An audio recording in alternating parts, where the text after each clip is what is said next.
জানি জানি আমার এই ভিডিওটা পোস্ট করতে অনেকটাই দেরি। বাবার বাড়ি গেলে কথাতে এতটাই ব্যস্ত থাকি, এডিট করার টাইম পাই না। তো যাই হোক, সেদিন ছিল ষষ্ঠী আর আমি ছিলাম বাবার বাড়িতে। তো ওই দিন আমি পুজোটা করেছিলাম। এই ষষ্ঠী পুজোটা করতে আমার বেশ ভালো লাগে। এই পুজোর দিন তো ভালোই লাগে, বাট পুজোর আগের দিন আমরা বেশ মজা করি। এই পুজোতে অনেক কিছুই লাগে, আর আমরা পুজোর আগের দিন আমাদের পাড়ার সবাই মিলে একসাথে এগুলোকে আনতে যাই। এবারে তো আরো বেশি মজা হয়েছে, কারণ বৃষ্টিতে ভিজে ভিজে এইগুলো সব আমরা আনতে গেছিলাম। তো পুজোটা যেহেতু আমি করছি, তাই সকালবেলায় উঠেই আগে আমি চানটা করে নিয়েছি, তারপর চালটা বেটে আলপনাটা দিয়ে দিয়েছি। আর এগুলো ভালো করে ধুয়ে এনেছে মধু, তো এটাকে এখন নিয়ে যাচ্ছি। আর এই যে দেখো আলপনা করেছি, এখনো ভালোভাবে শুকায়নি, শুকিয়ে গেলে এটা আরো ভালোভাবে দেখা যাবে। এই পুজো করতে গেলে অনেকটাই টাইম লাগে, তাই মধুও চান করে নিয়েছে আমাকে একটু হেল্প করবে বলে। তো এই পুজোতে যা যা লাগে সব একজোট করে নিয়েছি, আর একটা কাজল পাতি দিয়ে নতুন শাড়ি আর নতুন ঘুমসি দিয়ে বেঁধে দিয়েছি। এতে একটা পাথরও লাগে, তাই এই শিলনোড়াটা আমাদের ব্যবহার করা হয় না, তো সেটাই দিলাম। তারপরে এদিকে চলে এসেছি ফল কাটবো।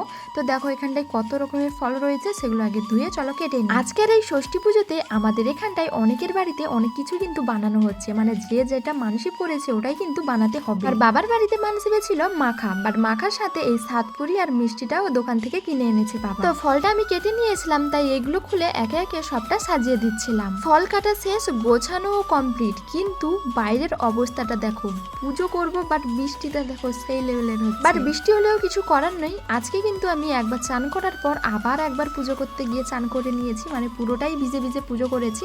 আর মধু যেই টাইমে ছাতা নিয়ে গেছিল, ঠিক আছে, তার আগেই আমি অলরেডি ভিজে গেছিলাম। আর মধু ছাতা নিয়ে সেই একাই দাঁড়িয়ে আছে, আমাকে দিচ্ছেই। এই ষষ্ঠী পুজোতে শুধু যে ষষ্ঠী পুজো হয় তা কিন্তু না। ষষ্ঠী পুজো করার আগে মনসা মার কাছে পুজো দিতে হয়, তারপর ষষ্ঠী পুজো করতে হয়। তাই আমি বাইরে আগে পুজো করে নিলাম, তারপর এখানটায় এসে পুজোটাও সেরে নিয়েছি।